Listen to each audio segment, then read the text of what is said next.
너로 말미암아 저주를 받고 라는 제목으로 함께 은혜를 나누고자 합니다.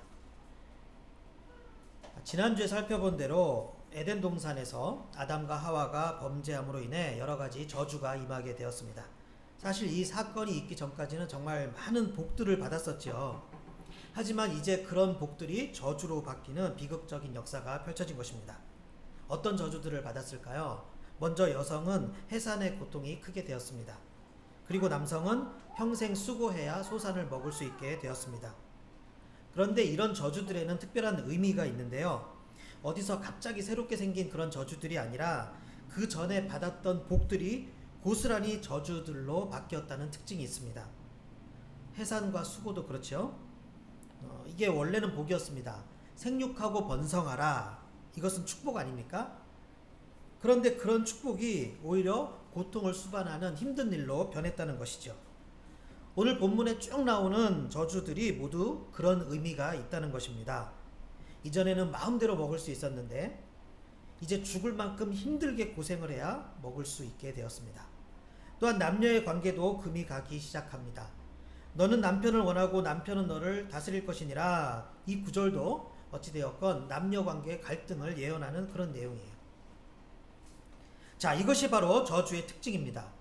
복과 저주는 이렇다는 것이지요. 저주란 복이 변질되는 것이 저주입니다. 좋았던 것들이 나쁘게 되고 아름다운 것들이 추하게 되는 것, 이것이 바로 저주입니다. 따라서 지금 우리가 당하고 있는 많은 어려움들은요, 옛날 에덴 동산에서의 복된 것들이 바뀌었기 때문에 그런 거예요.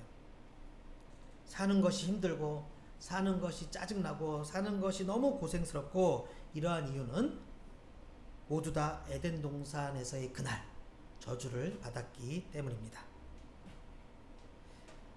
그렇다면 여기서 한번 거꾸로 생각해 보겠습니다. 저주가 뭐냐? 복이 바뀐 것이 저주라고 했죠. 반대로 복은 무엇일까요? 복은 저주의 의미를 반대로 생각하면 됩니다.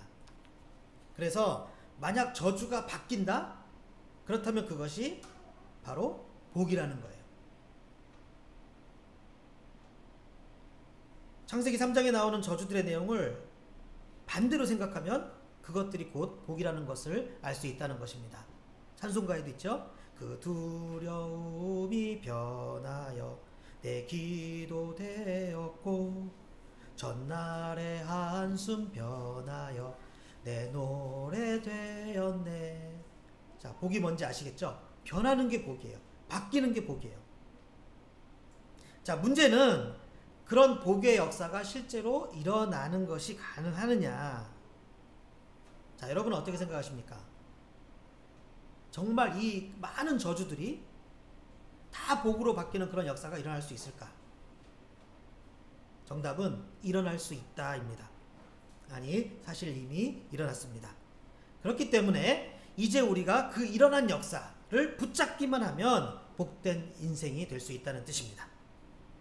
그래서 창세기 3장에서 이 저주의 역사들은요, 나중에 복의 역사로 바뀐 적이 있었어요. 그런데 이 일도 한 사람 때문이었습니다. 창세기에서 아담 한 사람으로 말미암아 저주의 역사가 시작되었다면 이제 또 다른 한 사람으로 말미암아 복의 역사가 시작되었다는 것인데요. 그 사람이 누구냐? 바로 사람의 몸을 입고 이 땅에 오신 예수 그리스도이십니다.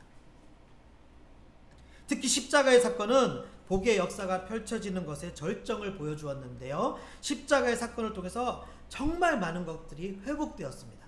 회복되었어요. 이 복이라는 건 사실 회복이거든요. 그래서 어떤 저주가 원래 복이었던 자리로 회복되는 것, 그것이 바로 복입니다. 그것을 십자가가 이룬 거예요.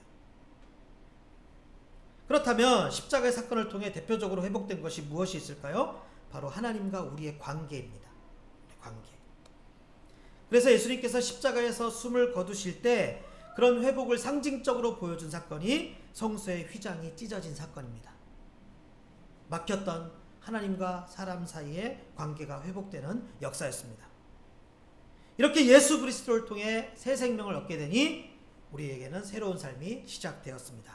예수 그리스도를 통해서 성령 충만하게 되니 이제 새로운 관점이 열린 거예요. 이것이 바로 예수 그리스도를 통한 회복의 역사이고 저주가 복으로 바뀌는 우주적인 역사였습니다. 이제 오늘 창세기 3장에서의 저주들, 즉 생육하고 번성하는 일이 막 고된 일이 되었던 그런 저주들은 이제 반대로 원래의 즐거움을 회복되는 복의 역사로 바뀌는 것이 가능해졌습니다. 먼저 일의 즐거움이 회복되었어요. 일의 즐거움, 일하는 즐거움. 아마 여러분 모두 종종 경험하신 적이 있을 것이라고 생각되는데요.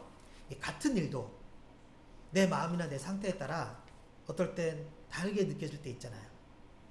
어떤 때는 회사 가는 것이 너무 즐겁고 기대가 될 때도 있습니다. 늘 하던 일인데 어떤 때는 그 일이 신나고 오늘 뭔가 이 일이 잘 될 것 같아요. 그것 때문에 기대감에 젖기도 합니다. 따라서 일하는 것이 무조건 힘들고 괴로운 것은 아니라는 것이죠. 이제 우리에게 회복의 역사, 예수 그리스도를 통한 복의 역사가 펼쳐지면 이렇게 일의 즐거움도 회복된다는 거예요. 바로 이것이 새 생명의 역사입니다. 바로 이것이 성령 충만의 역사입니다. 그래서 하나님이 내게 일을 주신 것이 너무 감사한 거예요. 비록 몸은 피곤하지만 일 자체가 재밌을 때가 있어요. 내가 몸은 피곤하지만 이 일로 얻게 되는 것들이 내가 많으니까 그것이 너무 감사한 거예요. 일하는 즐거움이잖아요. 일하는 보람이잖아요. 근데 창세기 3장에서는 분명 괴로운 저주로 받은 것이 일하는 수고였거든요. 그런데 일하는 게 즐겁다는 것이에요. 이런 현상이 여러분 그냥 가벼운 문제가 아니에요. 이게 창세기 3장에서는 도저히 생각할 수 없었던 거예요.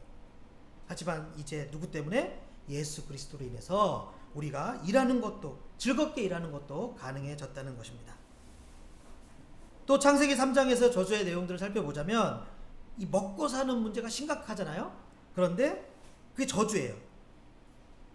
범죄하기 이전에는요, 먹고 사는 고민이 하나도 없었습니다. 하나님께서 만들어 주신 것, 베풀어 주신 것들 그냥 잘 먹고 잘 살면 되었어요. 하지만 저주 때문에 그런 좋은 것들이 다 사라졌죠. 그냥 먹을 수 없어요. 고생해야지만 먹어요. 먹고 사는 문제의 심각성. 그래서 사람은 먹고 사는 문제로 고생하고 그것을 고민하면서 힘들어할 수밖에 없게 되었습니다. 그러나 이제 이런 문제도 복의 역사로 바뀌어버렸습니다. 누구 때문에요? 예수 그리스도 때문이에요. 예수 그리스도 때문에. 이제 우리는 예수 그리스도를 통해 이런 저주에서 해방이 가능해졌다는 것입니다. 그래서 주님은 이런 회복의 역사를 여러 차례 선포하셨죠. 볼까요? 마태복음 6장 25절. 그러므로 내가 너희에게 이르노니 목숨을 위하여 무엇을 먹을까 무엇을 마실까 몸을 위하여 무엇을 입을까 염려하지 말라 선포하신 거예요. 마태복음 6장 26절. 공중의 새를 보라. 심지도 않고 거두지도 않고 창고에 들이지도 않고 너희 하늘 아버지께서 다 기르시나니 너희는 이것들보다 귀하지 아니하냐. 먹고 사는 문제에서 해방되는 것을 선포하신 거예요. 먹고 사는 문제뿐이 아니었습니다. 저주로 인해서 꼬여버린 남녀의 관계도 회복이 가능해졌습니다. 태초에는 평등하고 서로 사랑했던 그런 남녀 사이가 에덴 동산의 범죄로 인해서 그 이후로 오랫동안 정말 갈등의 관계가 지속되었다는 것이죠. 남녀 차별이 심화되었습니다. 언제나 남성과 여성은 서로 간의 평등 문제로 대립하고 또 대결해 왔던 것이죠. 하지만 이런 남녀의 문제도 어떻게 됐습니까? 예수 그리스도로 말미암아 태초에 원래 좋은 관계로 회복이 가능해졌다는 거예요. 특히 우리는 이런 부분을 최근에 바울 서신들을 묵상함으로써 배워왔었죠. 이렇게 복음은 남녀의 관계도 회복시킨 것입니다. 고린도전서 11장 11절의 선포를 보세요. 그러나 주 안에는 남자 없이 여자만 있지 않고 여자 없이 남자만 있지 아니하니라. 실제로 초대교회 안에서 보여지는 남녀관계 회복은 당시 세상을 향해 매우 신선한 충격을 던져주었습니다. 바로 이런 현상들이 저주가 복으로 바뀌는 복음의 역사라는 것이죠. 자, 이런 식으로 창세기 3장에서 아담으로 말미암아 발생한 그 모든 저주의 역사들은 이제 예수 그리스도로 말미암아 복의 역사들로 모두 바뀌었다는 것입니다. 그래서 환경의 저주도 환경의 복으로 바뀌었어요. 환경도 저주를 받았는데 이제 환경이 복으로 바뀐 거예요. 이제 우리는 형통한 환경이 가능해졌습니다. 내 힘으로 살려고 아등바등할 때는 정말 환경이 저주라는 것이 실감이 나요. 그러나 새 생명을 얻게 되니까, 복음을 깨닫게 되니까 내 힘이 아닌 주님의 이끄심으로 살게 되고, 그래서 나의 삶이 형통한 삶으로 바뀌게 되었다는 것입니다. 찬송가 436장의 가사처럼 나 이제 주님의 새 생명 얻은 몸 옛것은 지나고 새 사람이로다. 정말 이렇게 된 거예요. 옛 저주는 지나고 새 복이 찾아왔다는 것입니다. 시편 23편 여호와는 나의 목자시니 내게 부족함이 없으리로다. 그가 나를 푸른 풀밭에 누이시며 쉴만한 물가로 인도하시는도다. 바로 이 말씀이 예수 그리스도를 통해 나의 삶에 실제로 펼쳐지는 역사가 이제 가능해졌다는 것이에요. 저주가 복으로 바뀐 거예요. 창세기 3장에서는 복이 저주로 바뀌었다면 이제 다시 그 저주가 복으로 바뀌었다는 겁니다. 이것이 십자가의 역사이며 이것이 복음의 역사예요. 이처럼 창세기 3장에서 에덴 동산을 상실하는 것으로 시작되었던 저주는 예수 그리스도의 십자가 사건으로 인해서 복이 시작되었고 에덴 동산의 은혜도 회복되었습니다. 물론 완전한 에덴 동산의 회복은 새 예루살렘, 그러니까 새하늘과 새 땅에서 완전히 이루어질 것입니다. 하지만 지금도 그 완전한 회복을 일부 맛볼 수 있다는 거예요. 이 세상에 살면서도. 어떻게요? 예수 그리스도를 통해서입니다. 예수 그리스도를 통하지 않고서는 그 복의 역사를 맛볼 수가 없어요. 예수 그리스도를 통하지 않고 나는 지금 복을 받고 있다, 많은 돈을 벌고 있다 하는 사람들도 사실 창세기 3장에서 에덴 동산의 저주에서 해방되지 못하고 있는 거예요. 계속 수고하고 계속 힘들고 고통을 당하고 있는 것입니다. 그러나 예수 그리스도를 붙잡고 있는 사람들은 에덴 동산의 그 축복으로 회복될 수가 있는 거예요. 이제 문제가 뭐냐?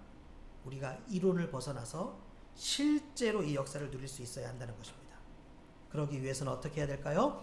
주님 내 안에, 나도 주님 안에. 이런 역사가 있어야 된다는 거예요. 이런 삶이 되어야죠. 그렇게 될 때 우리는 창세기 3장의 저주의 역사들이 내 삶에서 끊어지게 돼요. 내 삶에서 끊어져요. 저주가 끊어지게 됩니다. 그 저주에서 해방되게 됩니다. 내가 주님 안에, 주님 내 안에 있을 때. 그래서 나의 환경이 에덴 동산으로 바뀌게 됩니다. 여러 가지 저주의 역사들, 세상 모든 사람들이 당하고 있는 그 인류가 당하고 있는 그 저주의 역사들이 나는 복의 역사로 바뀌게 되는 거예요. 그러니 우리가 어떻게 하겠습니까? 더 이상 옛사람의 모습으로, 옛사람의 관점으로 살지 않아야 된다는 거예요. 그런 옛사람의 관점은 모두 예수 그리스도 이전의 관점이에요. 이제 우리는 창세기 3장을 묵상하면서 지금 우리의 현실도 이 창세기 3장 같구나 이렇게 생각하지 마세요. 우리는 어떻게 생각해야 될까요? 아, 죄로 인해서 이런 일들이 발생했었구나. 아, 죄로 인해서 이런 일들이 발생하는구나. 이렇게 생각하시면서 아, 이제는 그 저주의 역사들이 모두 축복의 역사로 바뀌었구나. 이렇게 생각할 수 있어야 합니다. 어디 안에서? 예수 안에서. 누구를 말미암아? 예수 그리스도를 말미암아. 우리는 이 창세기 내용이 다 우리가 복의 역사로 회복되었다는 거예요. 그리고 이제부터는 회복된 주님과의 관계에 집중해야 합니다. 날마다 주님과 동행하는 일에 집중해야만 합니다. 그렇게 할 때 우리는 주님께서 선포하신 그 새로운 복의 역사를, 그 은혜의 역사를 우리가 날마다 누릴 수 있게 되는 것입니다. 언제나 새 생명으로 기쁘고 즐거운 그런 새로운 인생을 살아가는 우리 모든 예배자들이 될 수 있기를 예수님의 이름으로 축원합니다.